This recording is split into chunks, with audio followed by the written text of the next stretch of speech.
请问大家这2天修炼的感受是觉得好还是不好？有很多人是好像过去很少有机会这样来修行一下尤其是作为当代的城市人，所以学禅修学的是什么东西呢？很多人问我这个问题，其实我觉得很多个答案都可能是有点贴题，有点对，但是都不是全部。所以我在温哥华和说英文的朋友一起聊天，他们就问我什么是禅，所以有人就说：“哎，我来回答好了。其实禅而且我们到菩提禅修来，也应该是我们获得了最大的自由。”我说没有你不是随时随地就可以来的你不是说大家正在练功的时候，你想唱歌都可以，不是这样子。你到底获得什么自由呢？其实学习禅法大概能让我们认识我现在能说出来的两个部分。第一个部分是对外在的这个世界，这个自然规律的世界，也就是包括自然的现象，比如说季节的变化。新加坡季节变化不大新加坡有没有下过雪你心里下过雪？失业之后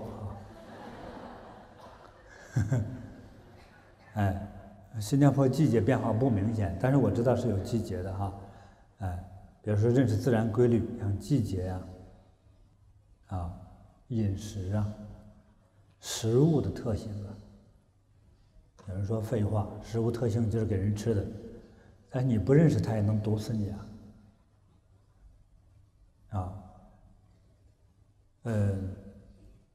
天气的变化尤其是你离开新加坡的时候，到不同的地方，天气的变化你也不懂就很受罪好多人说想往西藏，到了西藏一下飞机之后，接下来开始头昏，还没等旅游呢，就开始抱个大氧气枕头，鼻子里插个管，像外星人一样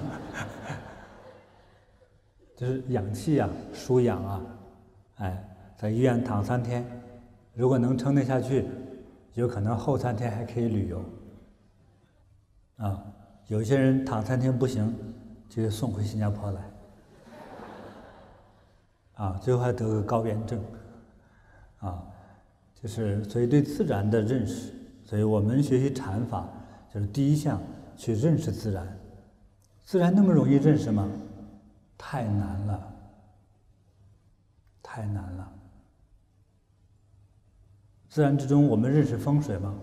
不认识。所以我们住房子的时候通常不住海边，过去的华人都是这样子只有傻子才住海边为什么呢？海边风大潮湿所以往内陆居住多1公里就会干燥很多，就干燥10度对了，所以每个时期每一种文化它都不同，但是有很多的这个文化的变化是错误的对外在你认识人心吗？不认识。你认识有些人和你有缘吗？不认识。有些人真的和你有缘，可以做一生的朋友，有的人是你一生的敌人。我是说的是宿命就是你天生带来的那个命，有的人真的是你的敌人，你看着他不顺眼，我告诉你，20年之后你们俩还是对手，就是看着不顺眼是有原因的。2个人到了一起，那个场，你的磁场是相互排斥的。如果这2种人在一起结婚的话，哎呀，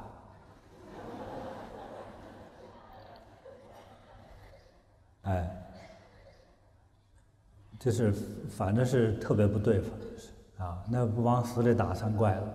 这两人做夫妻的话，我估计有一个人一定死于非命，啊，就是这种结果。所以对外在的认识有多少啊？所以分出专科来了。哎，很多人穷其一生的力量去研究矿石，穷其一生的力量研究矿石当中的一种，比如红宝石，或者铁矿，或者铜矿，或者钻石矿，或者是研究做水泥的石头，这一生只干这么一件事，还通常干不出什么结果来。这都是对外在的了解。除了你之外的还有多少行业呢？太多了，啊！所以全球上超过了1万种行业。啊，说我外在，我只是喜欢一种技术，绘画。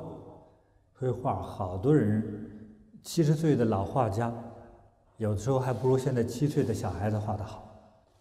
啊，天生不是那个命，但是他就喜欢绘画。啊，因为绘画能找上女朋友，啊，艺术家嘛，所以要坚持撑着，但是这个画永远卖不出去，啊，所以不成功。有的人做歌唱家，啊，听他的歌的人，多数人都送医院去，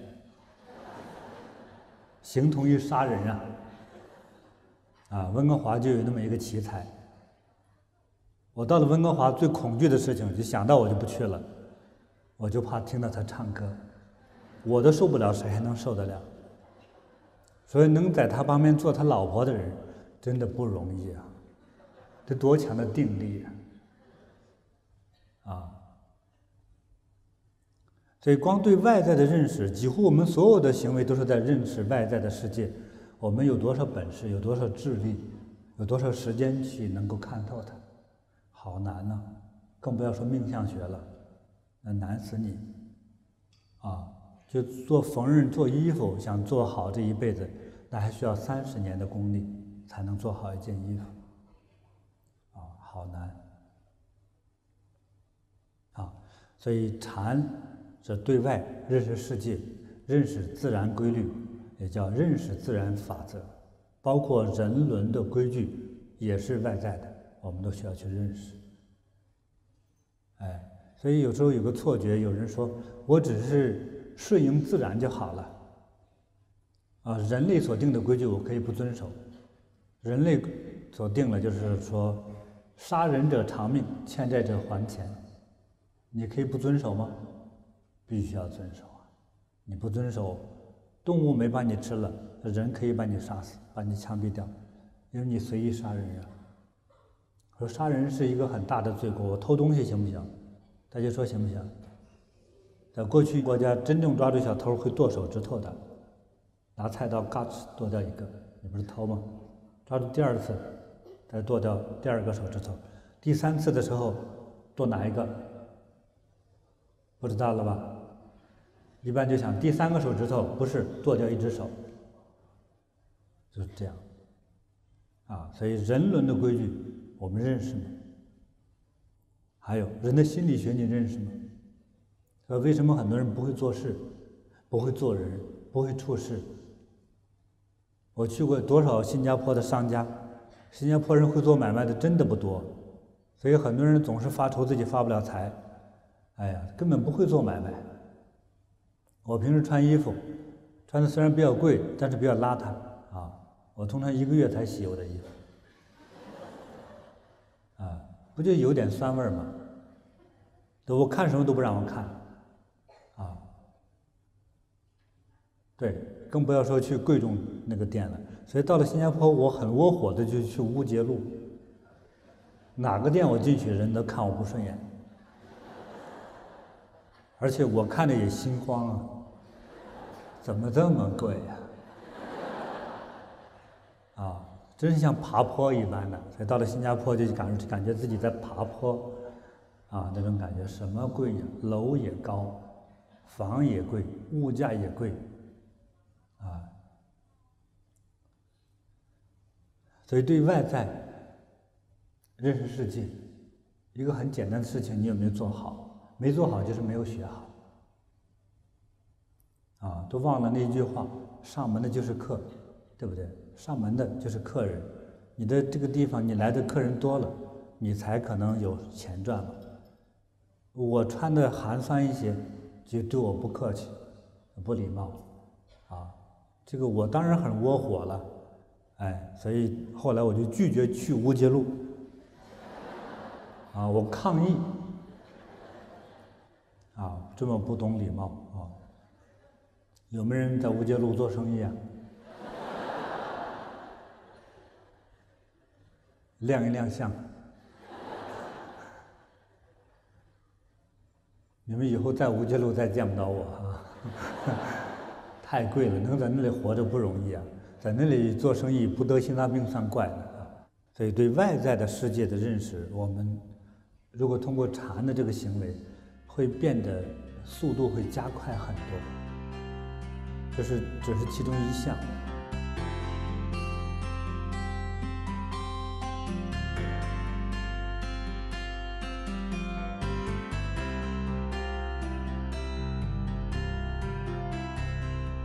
那么第二项就是认识自己，就是学禅修，啊，就是这样子，啊，一个向外看，去认识自然的规律和法则。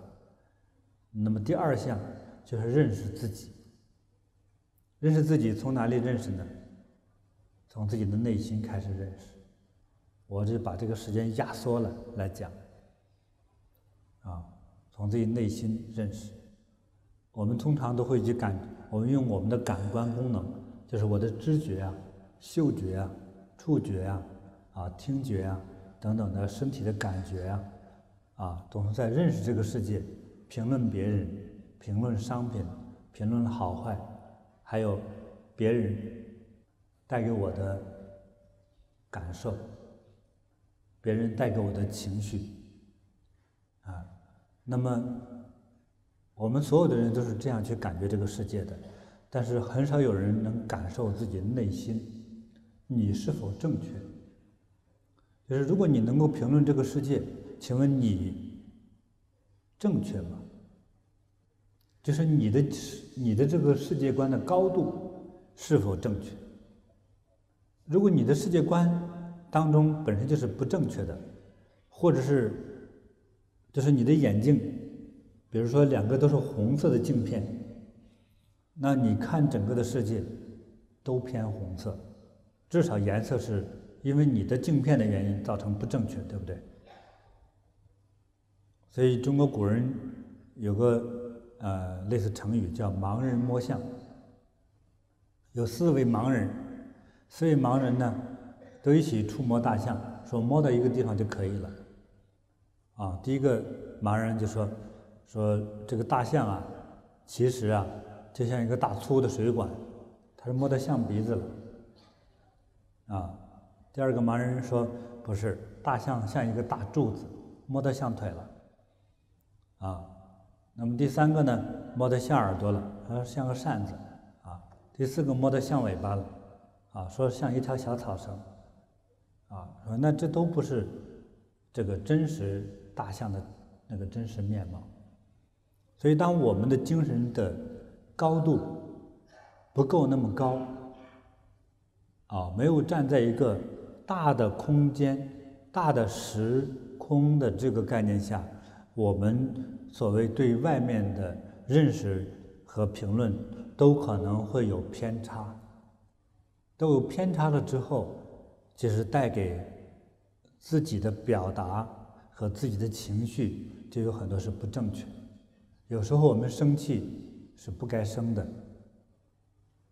比如说有人结婚3年生不出孩子来，就是不怀孕，很生气着急，对不对？但是当真生了孩子呢，又为孩子生气。孩子调皮一点呢，他说这个孩子怎么不乖呢？怎么不像爷爷那么乖呢？废话，他是你儿子，那是孙子，怎么能像爷爷那么乖啊？爷爷不乖行吗？爷爷像猴子一样那样爬，还是爷爷吗？那是猴爷爷，猴爷爷也爬不动了。这个大家听不懂啊？对，所以有好多我们带给我们情绪、带给我们的烦恼，乃至带给我们的喜悦的这种叫做感受吧，都是不正确的。所以站在大的时空概念来说，你曾经的烦恼是自己的无知的精神所制造的。你曾经的快乐，也就像昨天洗手的肥皂泡那么虚假。肥皂泡当中就是一个气泡那么空虚的，但是外在因为阳光的原因闪了一下彩色的光芒，就以为得到珍宝了，所以让你喜悦，其实人类呢就是变得那么敏感、易动，还叫易感。易是容易的易，感是感受的感，易感，也容易感受，容易凭着刹那间的感觉就带给自己情绪的反应，所以这是人类这个重要烦恼的来源之一。所以向内认识自己的内心对世界的认识，对世界认识的高度，这个我讲这个部分，可能如果我深讲下去的话，会解决我们很多人的疾病问题和精神的烦恼问题。只是我想大家的精神境界不知道怎样子，我只是稍稍讲一点。对你认识自己，认识自己的内心。为什么从内心讲起呢？因为很多事物、很多疾病带给我们的人生的感受。有的人说我经常觉得好烦恼啊，有的人说我经常好无聊啊，有的人说我根本没有朋友，所以我很痛苦啊。废话，有朋友的时候你交朋友吗？你把所有的人都当作敌人。很多人和好朋友在聊天的时候，我曾经举一个年轻人的例子。年轻人 A 和年轻人的 B 是好朋友，住得很近，经常聊天，经常彼此请吃饭，经常有事情相互帮忙。有一次 A 就给 B 说：“我告诉你啊，我很痛苦。”说：“那你说说看。”说：“我没有好朋友哎。”送给大家当做一个笑话。那个 B 听了是什么感觉？有什么比较粗鲁的就说：“妈的，我白帮你了，我白帮你买单了，对，我白帮你介绍女朋友了。对呀，你怎么不把我当朋友呢？还跟我说你没有朋友。”对，所以这个人类的精神内在的这个烦恼呢，有时候就是自己造的。所以我在年轻的时候，所谓有点开悟的时候，我就是说佛在心头坐，魔从心头起。所以有时候我们这个佛和魔都是你自己内心制造的。所以为什么烦呢？你就不想做人，你不想好好的做人，还有你没有真爱。所以这样的人相对就是比较自私，因为自私才去用最敏感的细胞去感受、去察觉着别人带给我的伤害。两个无辜的走路人聊天的时候，嘻嘻哈哈的时候，他就说：“好啊，他们在笑话我。”两个人一起骂人的时候，说他们两个人一定是在骂我。对，所以还有。我们可以在地上去捡钱、捡东西，还有人捡挨骂的，就是人类的脆弱，就是没有一个叫做宽阔而博大的胸怀，那么相反就是太自私，总是害怕自己付出太多，总害怕自己不被别人理解，通常来说也是一种叫不自信造成的。因为没有知识、没有能力，得不到别人的认可之后，最后慢慢变成了永远都不自信，所有的错误都是别人可能会悄悄地骂他、议论他、伤害他，最后变成自闭。所以想走出我们这样的精神烦恼，其实就是这样，大气一些。如果你真有爱的人，所以你要去付出，你要为他去服务啊，就开始走出一个人的感觉，去爱另外一个人，但是慢慢的去爱第三个人，不是多交几个女朋友哈，而是给朋友更多的帮助和付出啊，我们的心慢慢就博大了，但是我们心中那种烦恼哈就开始化解了啊。我只是讲内心，我们对内心看的时候，我们内心的问题有多少呢？我只是讲了一点点，由内心在决定了我们对外在的行为。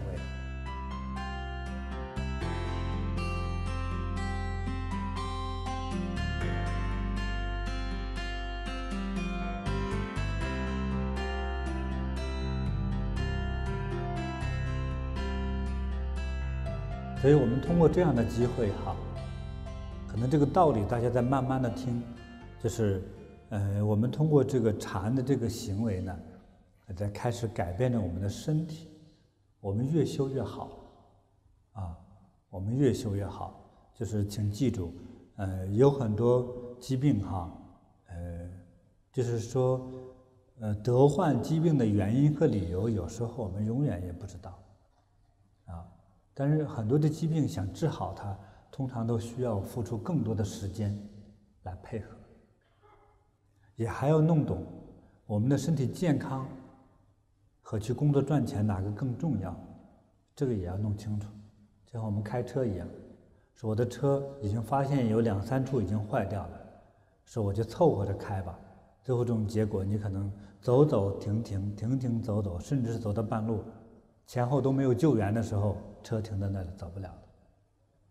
如果人的身体是这样的，所以就时常的来检查自己，真的身体不舒服的时候，我要去治疗啊！你不要说我不行啊，我一定要去赚钱养家啊。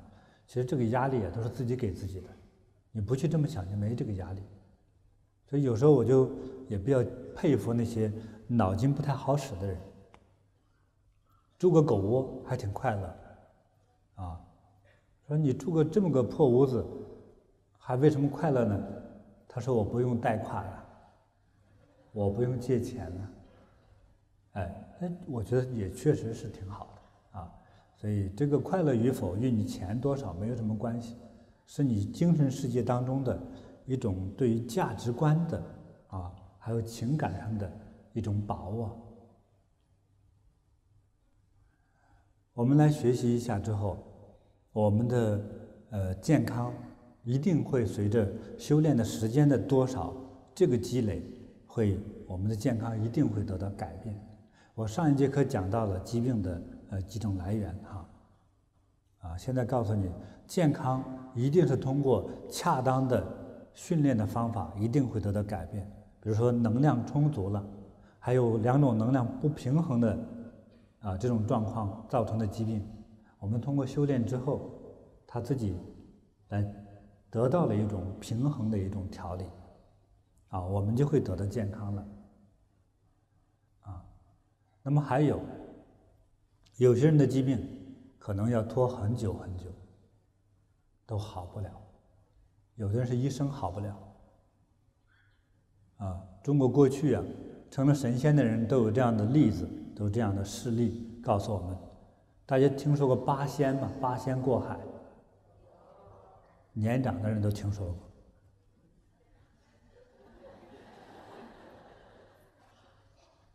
都知道八仙过海，你看那里头还有一个残疾的铁拐李，都成神仙了还拄过拐杖，所以那时候没有轮椅如果有轮椅的话，估计铁拐李弄轮椅出来。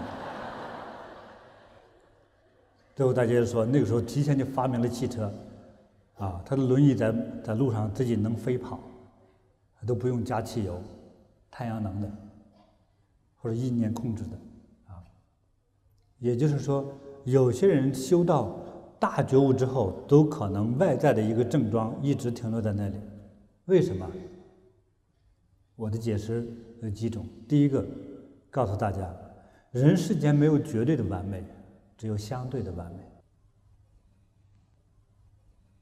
人没有绝对的完美，就是也许一个大哲学家，他可能身体有残疾残障。我曾经见一个大科学家，他这个数学能力真是超强啊，国际级大师。有个毛病，见到客人一定要喝酒，把自己要喝醉了之后，在地上打猴拳。他撒酒疯的时候，我们吃饭的酒店的这个服务人员没有一个人把他当做一个大科学家看，把他当疯子看。但是等他清醒过来之后，一旦穿上西装和打上领带，他就是科学家。哎，这特色。哎，所以人无完人啊，所以让我们对世界多一份认识，也多一份包容。哎，我们和朋友和家人相处的时候，你是不是对对方要求很高啊？你曾经感觉到对方的那么美妙的感觉，你发现他放屁很臭，包容吧，有本事你比他放的更臭吧，就平衡了嘛。哎，可以比赛，这很粗鲁啊，但是这种粗鲁人人都是，这是自然活着的一种现象。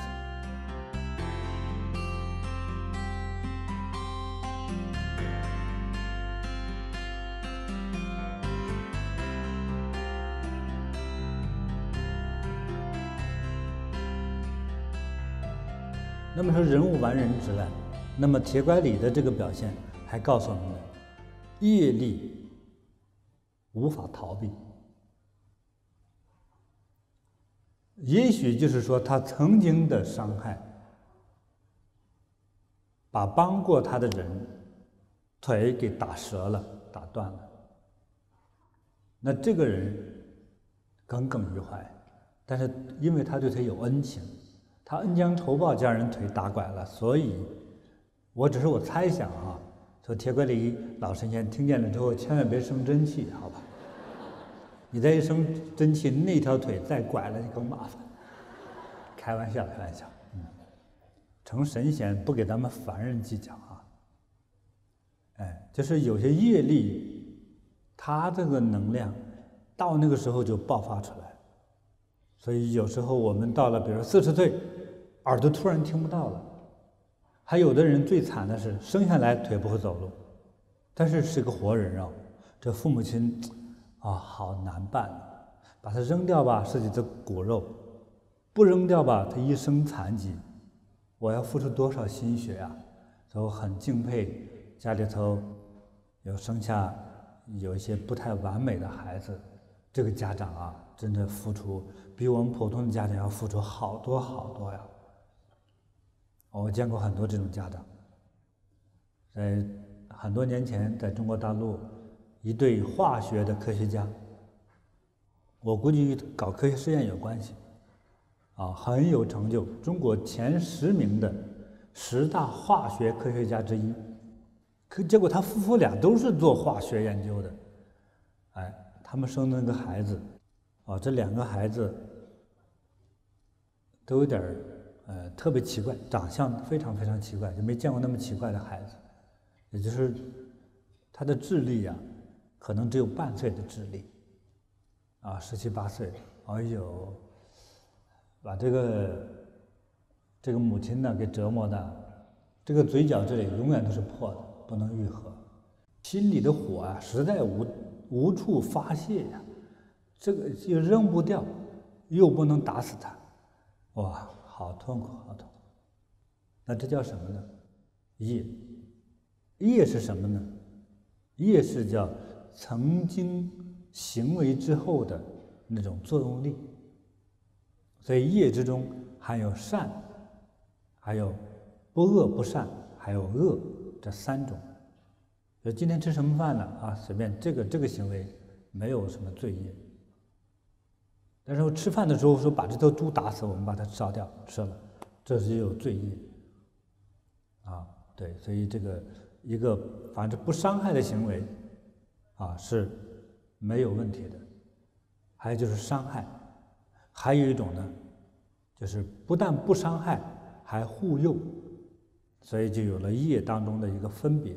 现在我们说的是恶业，我们做的伤害过多的时候，像图财害命、多杀生、多杀人还有坑害人。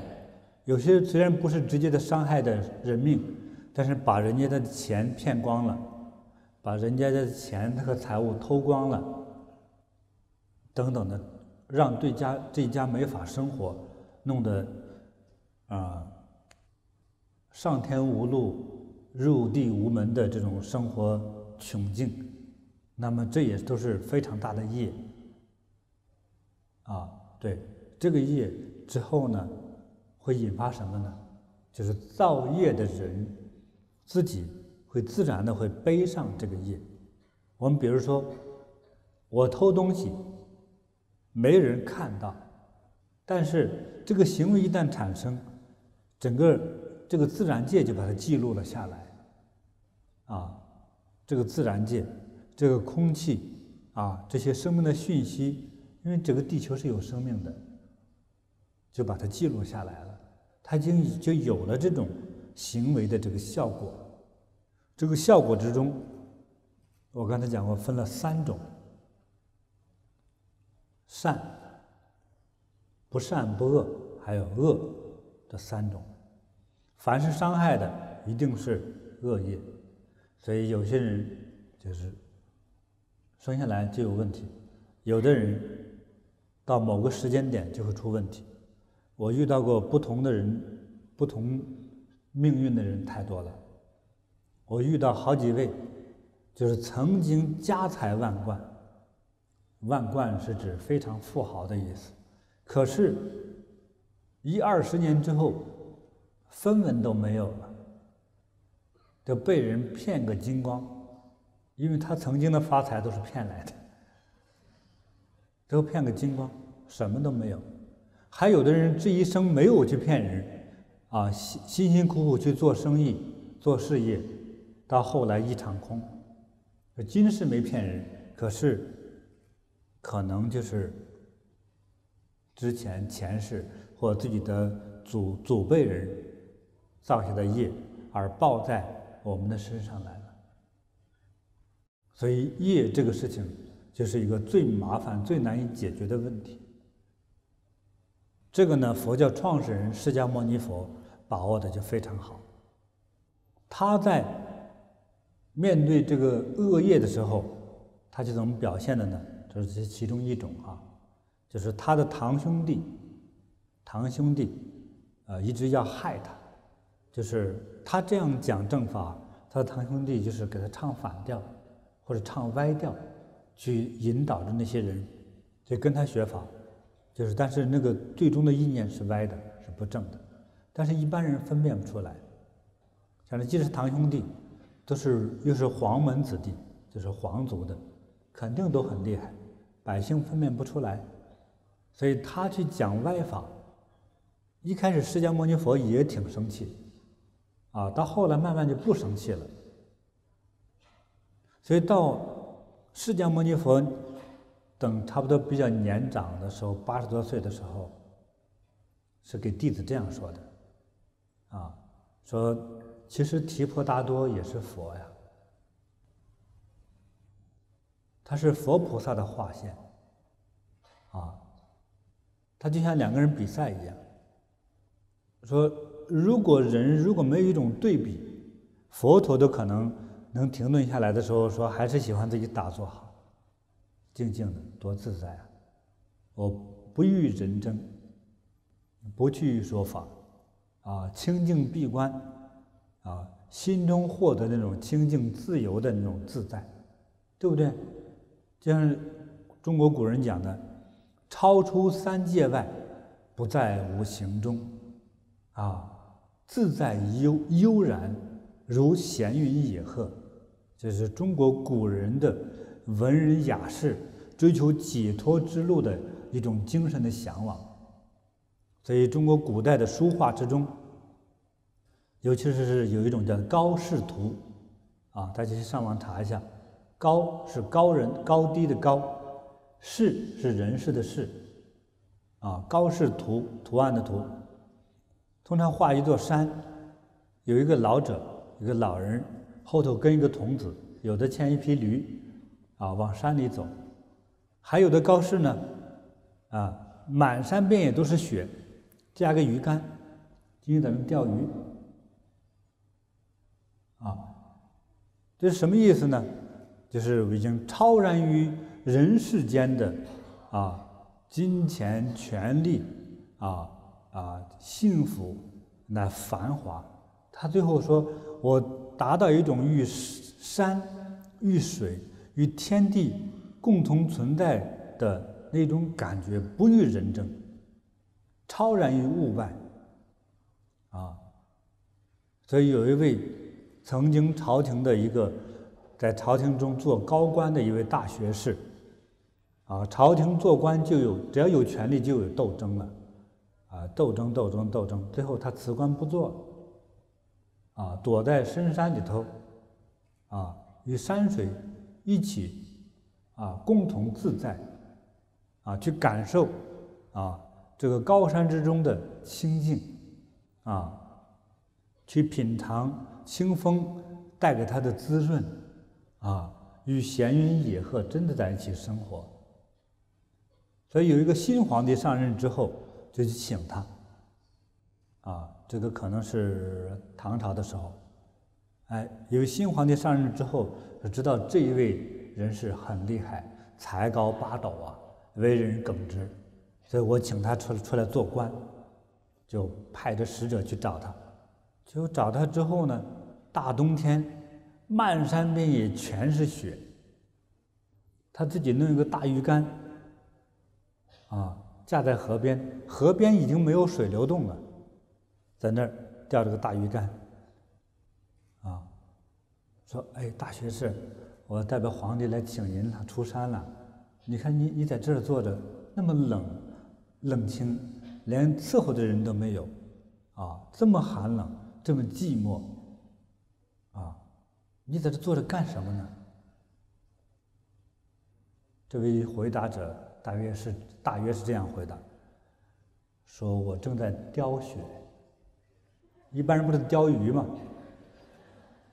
我在雕雪。”说：“雕雪，你雕住了吗？”“雕住了，我雕住了满山遍野的雪。你不觉得孤独难得清静。”对，所以这是中国古人那种当经过斗争这个无情争斗、流血、付出了情感等等之后，最后退出这些繁华与争斗的这种感觉。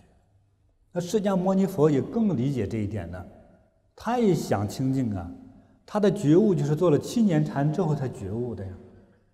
难道他不盼望回归于那种自在修行的感觉里吗？老天是怎么说的？释迦牟尼佛修7年够久的了，毕业了，不能再修。再贪恋于那种禅境的自在即称为贪所以才派了他的那个堂兄弟提婆达多，总是讲歪理，就把释迦牟尼佛给引来说：“不行，我要讲我的正理，也告诉大家不能上当。”所以他的堂兄弟提婆达多精神很旺盛，虽然修的是歪法，总有足够的能量去引导着释迦牟尼佛去追他。说堂兄弟又去某个省来了，说到新加坡来了。释迦牟尼佛赶快把我的快马牵来，我就赶快去新加坡去讲法，要不然他把新加坡人给毒害了对，都是这样的。所以给逼迫的释迦牟尼佛总是急着去讲正法。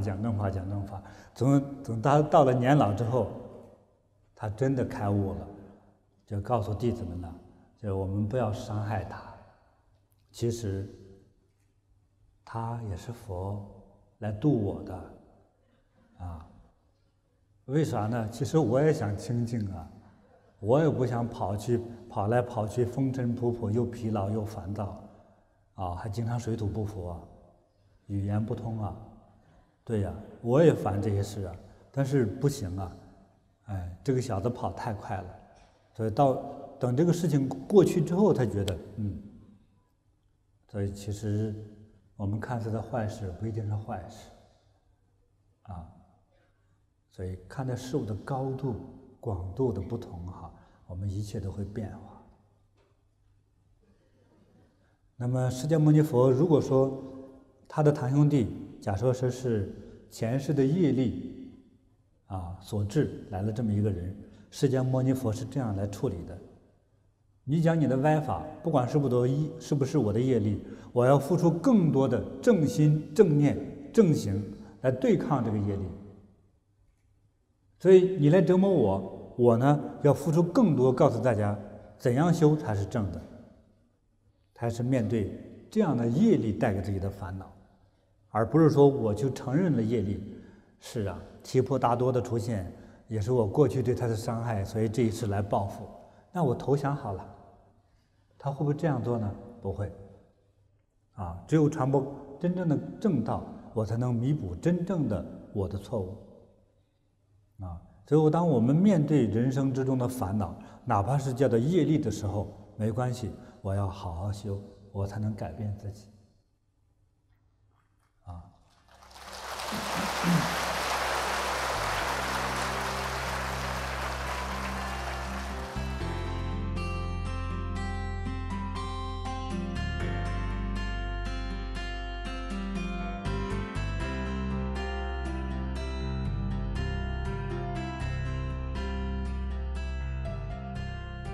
大家做的是会累的，这样，你那个胸脯往下稍微俯下之后，慢慢再旋转晃动一下腰身呢，有很多人是没有坐禅的这个经验，会坐在那儿腰酸背痛，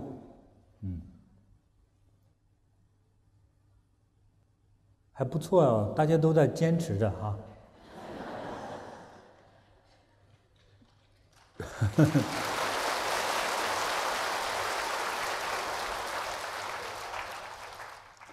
其实你能够坚持下来，我觉得你就是好汉，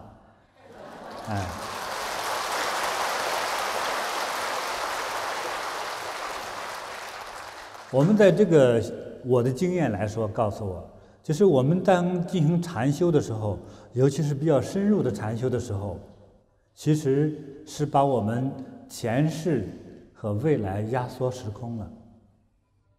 所以通常我们在最初坐禅的时候，坐着1个小时，你的身体已经发生了若干次酸甜苦辣的变化。有时候哇酸呐一会儿哇痛啊，一会儿麻呀，一会儿麻到没知觉了，一会儿心里那个恨了，说我来错地方了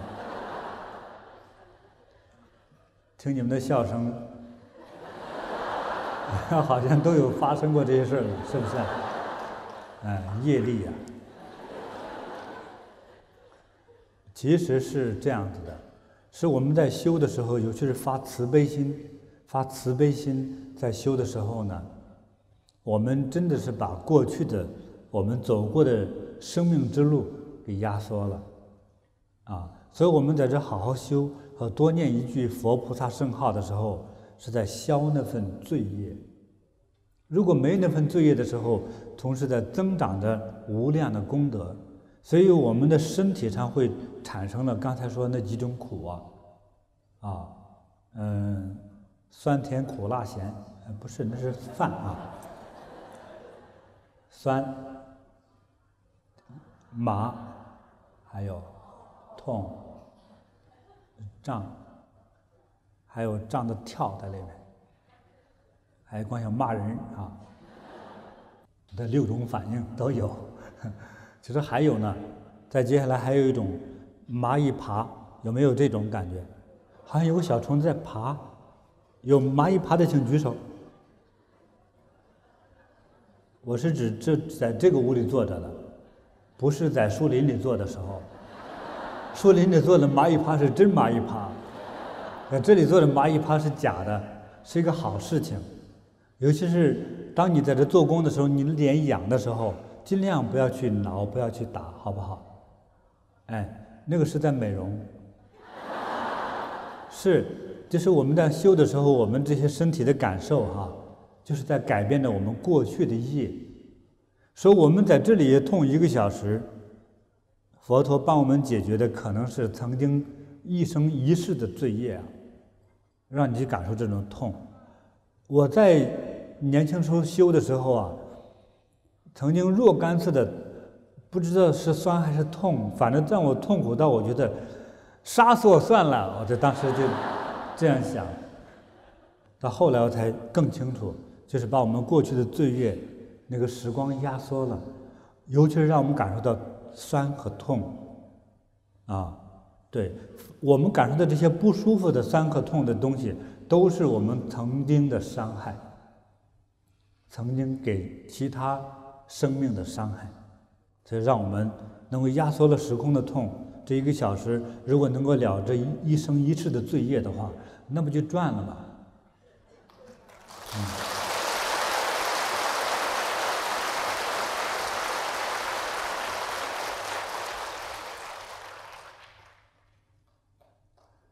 对，我们现在都想为了好而来的，对不对？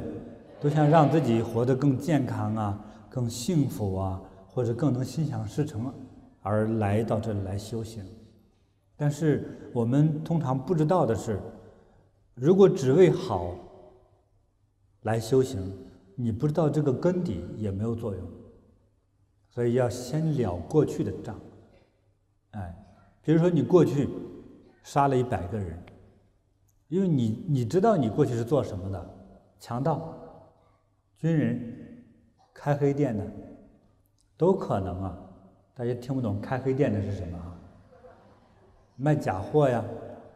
你来吃饭，觉得你这人身上带的不少钱，多放点蒙汗药啊，吃完之后就晕倒了，晕倒了之后就把你嘎嘎嘎拿刀一剁，再把你当人肉包子给卖了。《水浒传》里就有啊。所以古人也很实在的，真拿刀剁呀，啊，对，你会不会就是那位卖人肉包子的人呢？你是不是就是那个位杀人越货的强盗呢？你是不是曾经的惯偷？你是不是那位骗子？不一定。有人说哪有这么坏啊？那我想做个测试。你长到今天这么大，没有偷过1点东西的人，请举手。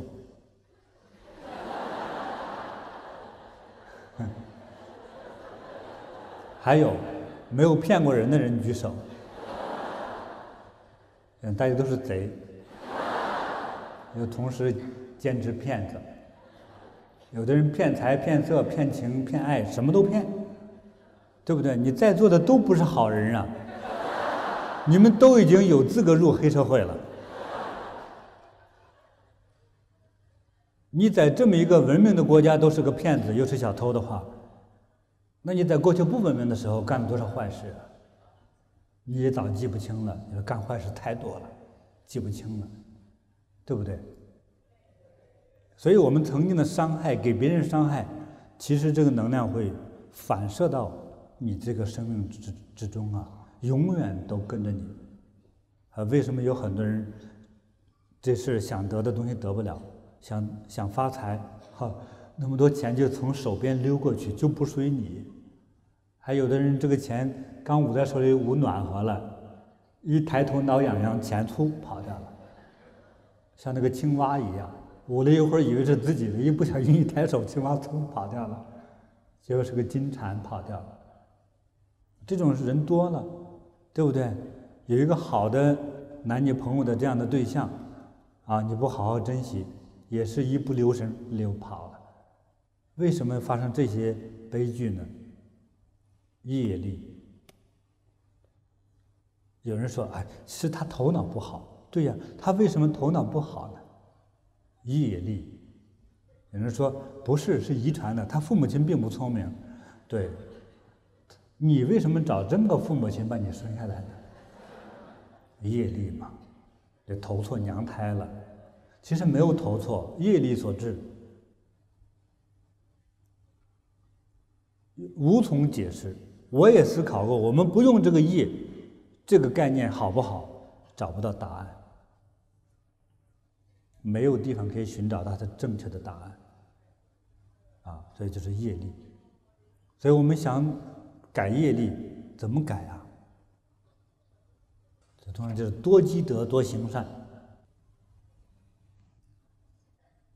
多做善事，还有更省事的啊，发心去供养大修行人啊，去捐献自己的财物能力，去帮助那些灾区真正受灾的人啊，做善事。所以佛祖释迦牟尼就告诉我们，有几项东西不能做啊，只有成为弟子才那么讲的。我今天给你讲几句哈：不杀生，不偷盗，不邪淫，不妄语，不酗酒。这后来就是我加的：不吸毒，不赌博，不吃龟、蛇、狗，还有不吃人肉。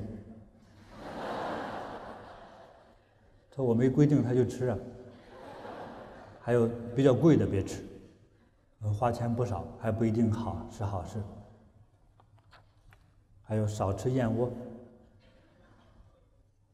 这个我说少吃燕窝，大家同不同意啊？燕窝贵不贵啊？对呀，买点银耳就可以了。哎，这燕窝真有那么好吗？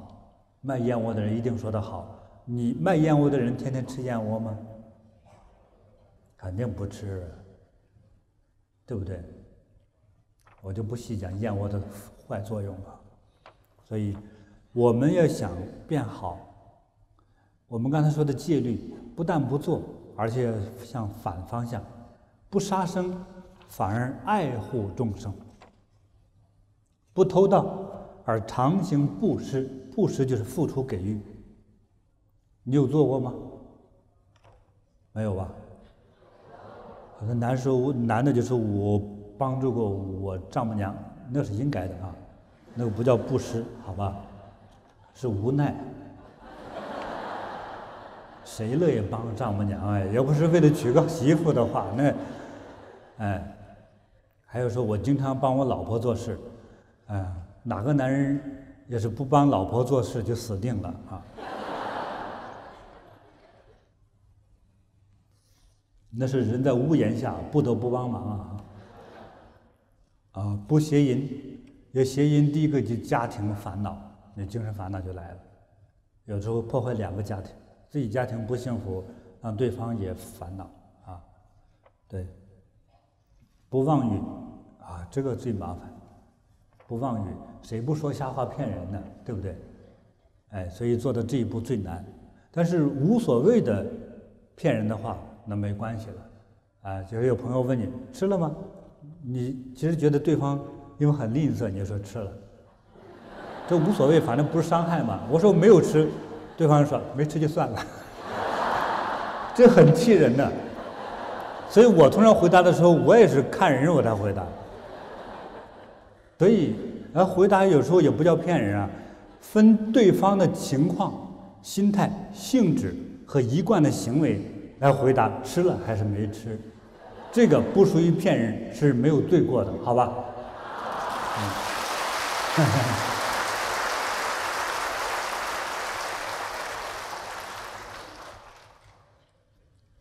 那么我们如果想改变我们的命运，说得更直白一些，就是说要做善事，要做善行啊。在佛经里就记载呢，那哪些善行才能改变自己呢？有很多种善行，比如说注印你非常受用的那部佛经啊，供养真正的这个功德福德具足的大修行者啊，那是当然更厉害了啊，就是能够替你下地狱，能够把你之前的就是前世今生的这个业债全部给你还清了啊。那供养普通的修行者，都能使供养者不下地狱，啊，那么供养大修行者呢，它的好处是，大修行者的智慧啊、光芒啊和度了那么多的众生啊，就他的能量、他的吉祥，甚至说一句话就可以使你叫做了却过去的一切的业。就像说有一个特别有能力的一个人，给两个欠债的双方一样，就是他欠你多少钱，说200万，好了，我给你300万，啊，那你以后不要随便给人借钱了，也不要骗人，好，那我改过了，对，就很简单就解决了。所以一个大的修行者呢，就是他的福分、他的功德，可以使一切众生都能够从中得到益处，让一切与此有缘的众生都能不下地狱而获得解脱，啊，在将来呢能够往生到你所期望的那个极乐世界。所以通常来说，无论是西方极乐世界，还是东方琉璃极乐世界，都是可以的。随着你的心愿，就可以到那里去。当然，我们今天活得好好的人，不去想这个问题。但是只是讲到说这份功德的能量是这样的巨大。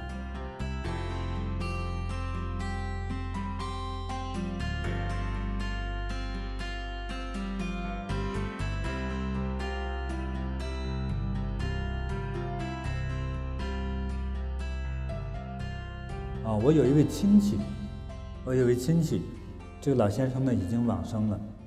那么在之前呢，他的一生之中啊，是政府机构的工作人员。可是到年老之后，身体不好，我就找人教他，他没有机会见到我，教他。他在中国大陆生活，修大光明，修念佛，修礼拜，他一开始就拒绝。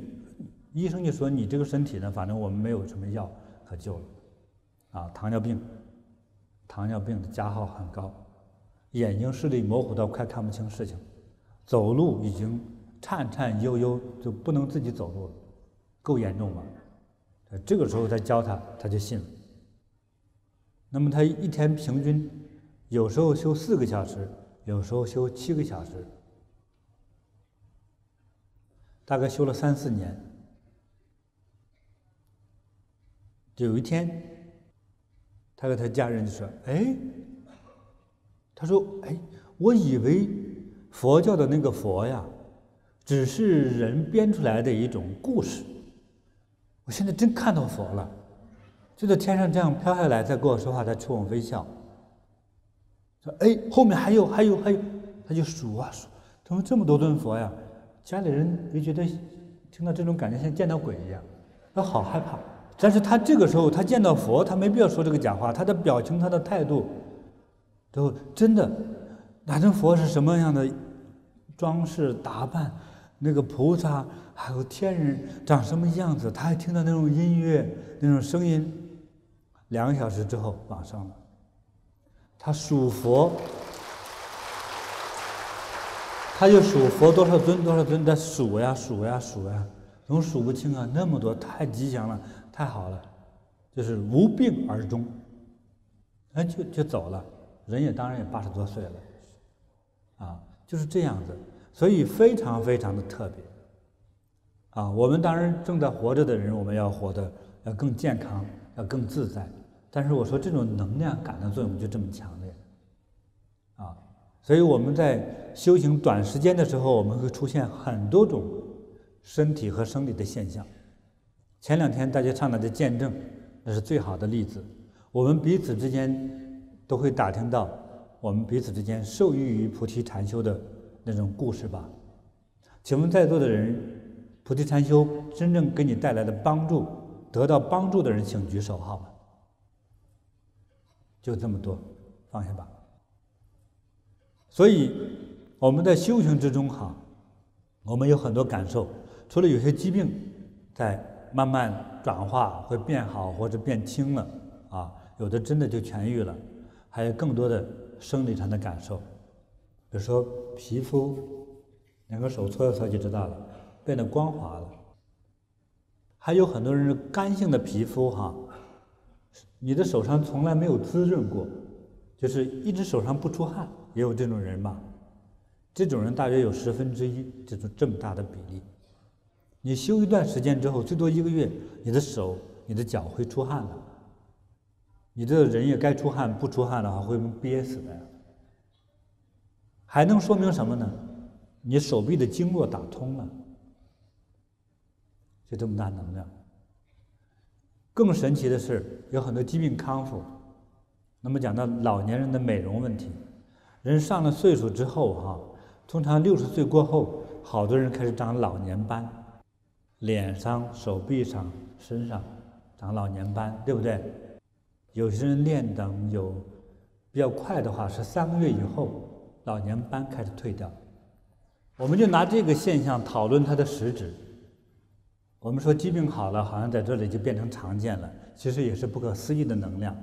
所以也正是说，释迦牟尼佛为什么成佛的原因，他修了7年半之久啊，7年半到8年的样子，因为他还年轻，他有足够的精力旺盛。我们先不要说他前世是不是佛，是不是菩萨，所以他苦修出来的智慧大开，所以我们到中年到老年，我们的身体发生这么多的变化，老年斑都能去掉。还有老人家，我们正常的牙齿都掉了之后，还有老人家修炼1年到2年之后，新牙长出来，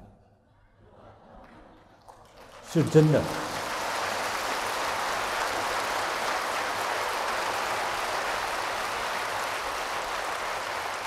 所以，释迦牟尼佛和很多位我们的修行的祖先们，他们修到了智慧大开，还有的是肉体不腐。在中国很多个山头，乃至到印度都有啊，尤其在印度的我不是特别了解，中国我知道有好多的山有这个问题。在现在山西中国的山西省哈，就是五台山那个山哈，山西省有一座山的山洞里面，有大约12尊佛像，像罗汉像佛像，是用表面上看是泥胎佛像，其实呢是有12位曾经的修行者，是修到了之后人往生了。但是他的肉体是不腐烂的，也称为叫肉身菩萨，也有人把它叫金身罗汉。那么后人呢，这个怎么来处理这个事情呢？当地的他的弟子、徒子、徒孙们呢，就用在他的身上、肉体上涂上金漆之后，再往上泥塑，像塑佛像一样泥塑。再塑成一个表面上看不到那个真人，但是表面的脸像他活着的时候那个样子，塑成这样的泥像，供在那里1000年了。就在山西一个山洞，那个山洞叫什么名字我弄不清了。就前几天我看到的一个中国中央电视台拍摄到的一个资料，这个不是虚假的，是真实的。因为有一个人呢，到那个山洞里避雨，下大雨的时候他到山里放羊，雷雨交加的时候，他就找地方躲。这是个山洞啊！里面又没有灯火。等他无意中一摸到个人骨头，又摸到一些人骨头、牙齿，吓死他了，就吓坏了。最后带人上去看之后，这里头有10多尊这样的像，还有的像当中露着人骨头，这是怎么回事啊？后来考古的大师进去之后，才发现，哇，这是整个全身都修成舍利体啊，不腐烂了。为什么人会这样子呢？那有的人没死过就不知道，说死了之后有可能变成烤肉干之后就会不腐烂了，不是这样子的，人一定会腐烂的。而且有10几尊呢都不腐烂了，外头都涂了这个泥塑金漆之后，变成一个真人的真身舍利佛像，就在那里，现在还在那山洞里坐着。都经过修复。有人被人比如说撞坏了，战争把它那里砸开一点，露着骨头了，再把它重新弥补好了之后，还供在那里呢。释迦牟尼佛等他圆寂之后，圆寂往生之后，他的肉体按照佛陀的遗言，就是说我要荼毗，就是要火化掉。火化掉之后，烧出来了很多的舍利子。在今天，全世界很多有佛教徒的地方，有很多，有的是被确认的是释迦牟尼佛的舍利，有的是不知道是不是，但确实是舍利子。但是我也相信，还有很多的泰国呀、缅甸呐，过去的好多的国家呢，是有很多后人修行也修成佛了，还留下了舍利。那个舍利有的是一块骨头，有的更多的是彩色的，像透明的珠子。我还见过像黄金一样的舍利。其中一位老菩提弟子，他去世之后，但是他身上保证，第一个他不戴首饰，男生嘛；第二个他没有镶金牙；第三个他没有接过骨头，所以他身上不可能有金和黄铜之类的东西。所以他那个舍利是我亲手捡的，这种舍利30多颗，大小舍利有130多颗，就这样，非常的漂亮，非常特别，所以当人修行到一个程度的时候，人就改变了。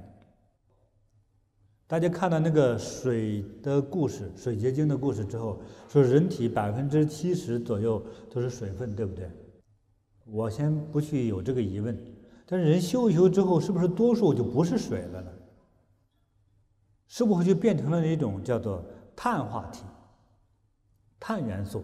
像钻石就是碳元素，因为这个舍利的，就是高质量的舍利的硬度达到8度到9度到10度之间，接近于钻石的硬度，就是很硬的。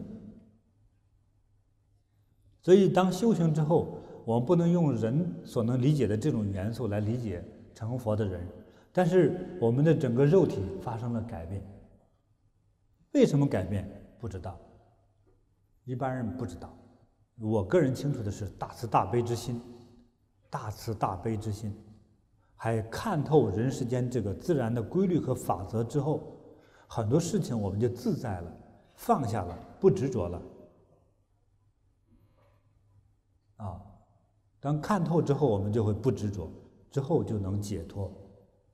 但是一切立基于大慈大悲之心，不争、不斗、不抢，只想布施，只想给予，只想放弃，这样才是最好的。你就不会有一种紧张感。所有的人都是说拿来，那你呢？给予，这你就是完全放松的。但是结合上这个修之后，尤其是对于正宗禅法的修行之后，我们的生命体真的改变了。所以有多大能量呢？多数的人开始，我们的身体上各种感受疾病好转了。如果你也修7年呢，你能不能达到像佛一样？你能不能去世之后也烧出一大把舍利来？这都是有可能的。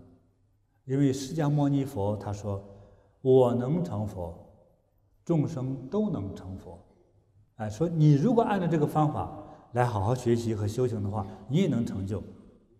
所以我们今天把老年斑去掉了，我们身体越来越好了。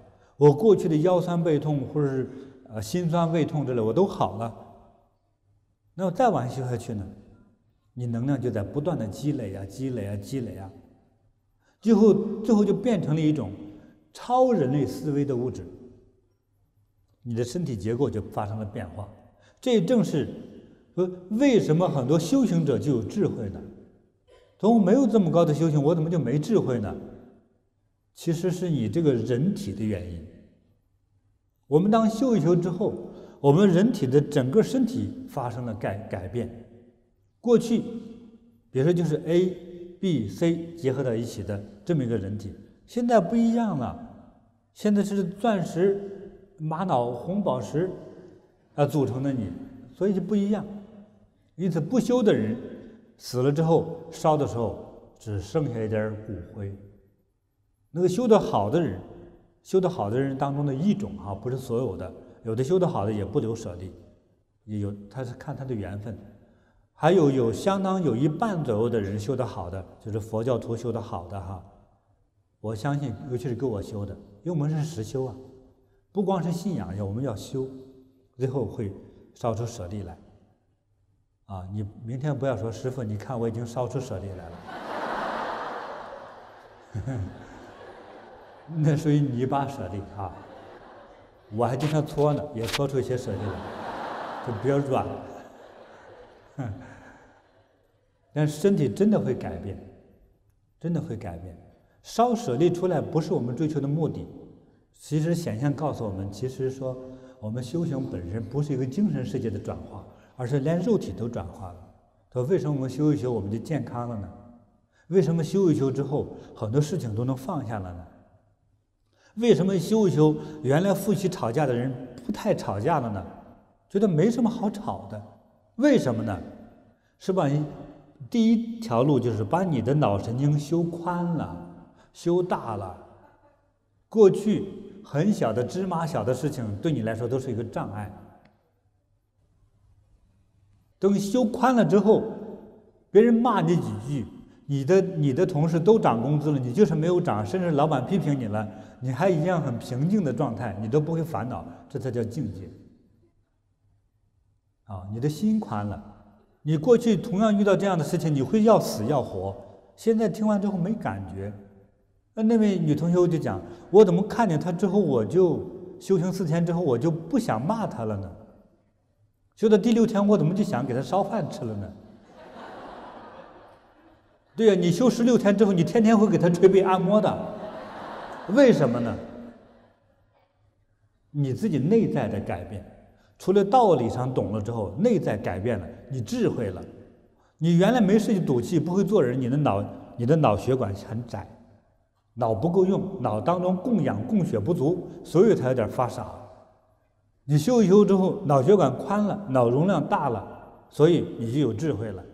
再修一修之后，你的细胞都改变了，你的每一个细胞都像钻石一样放着慈悲的光芒的时候，你就是大智大慧。你不光是把你的男人给统领好了，你会把你的企业都能统领好。你从一个普通的打工族可能变成老板，都是有可能的。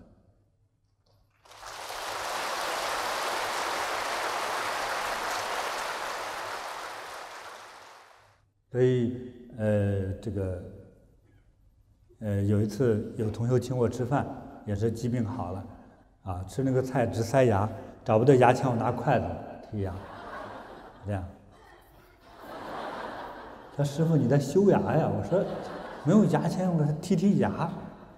他说哇，师傅真的觉悟了。我说怎么了？人家都用牙签，你用筷子剔牙。我说不觉悟也可以，没人的时候用擀面杖剔牙啊。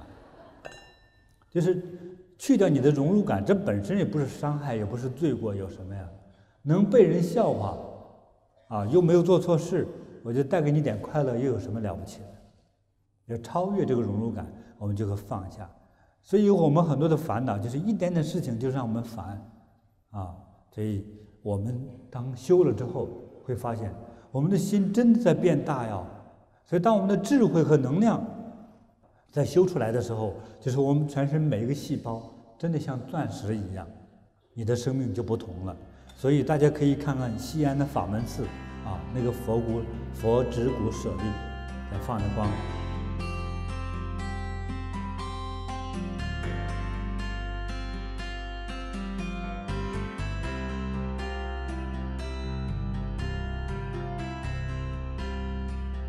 我小时候我的感觉，我自己就像一块朽木。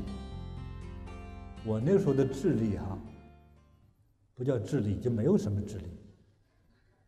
所以以前老师怎么教我呀？我小学的学校的老师，我记得在我家乡，1 加1等于几？同学们都说2，我说2，过后来问我，告诉我1加1等于几？不知道。刚才不是说了吗？几？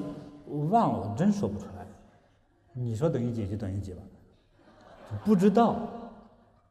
所以经常就是这个样子。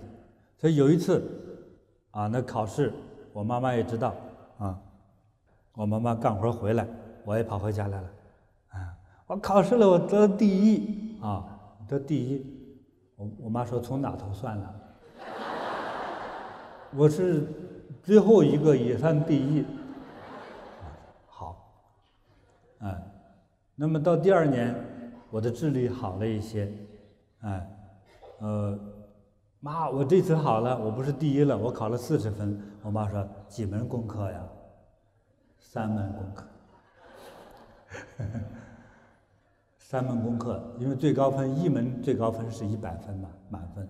我3门功课我还开智慧了，加起来40分。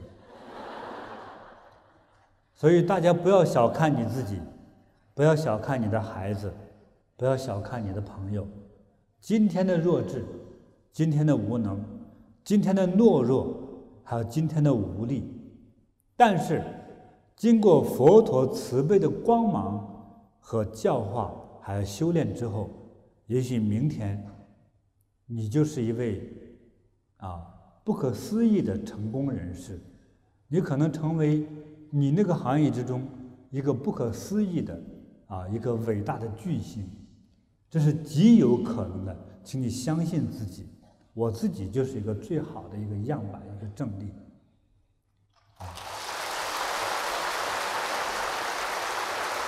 谢谢。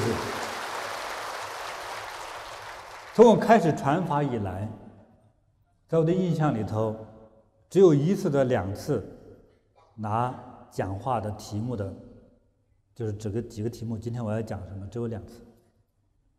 我拿这2次之后，反而我不会说话了，我几乎从来不去拿一个讲稿，也提前不做准备，不是信口就要胡诌吗？不是。所以在我早期讲课讲法的时候，我的头脑之中有7颗彩色的珠子，像安了小脚丫一样，在我的额头咚咚咚咚咚咚咚咚就往这边跑，在这边跑过来，再这边跑回来，就来回跑。过去有开天眼的那些修行人就有看到，你的头里头有颜色的光芒在晃动。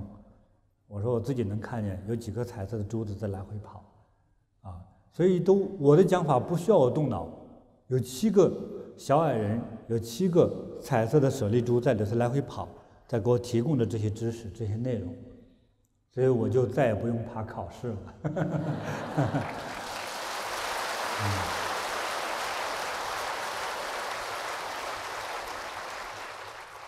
修行能改变一切。我告诉今天所有的有缘的朋友们，这是我的心里话。我如果找着很多理由告诉你修行的好处，是我想说服你，想说服你那些让你能够理解的部分。让我说真实的禅和佛带给我的到底是什么样的帮助和改变呢？我不知道怎么讲，我可以用几句话，就是化腐朽为神奇。也但愿今天在座的一切诸位有缘的朋友们都能取得人生最大的辉煌，祝福大家。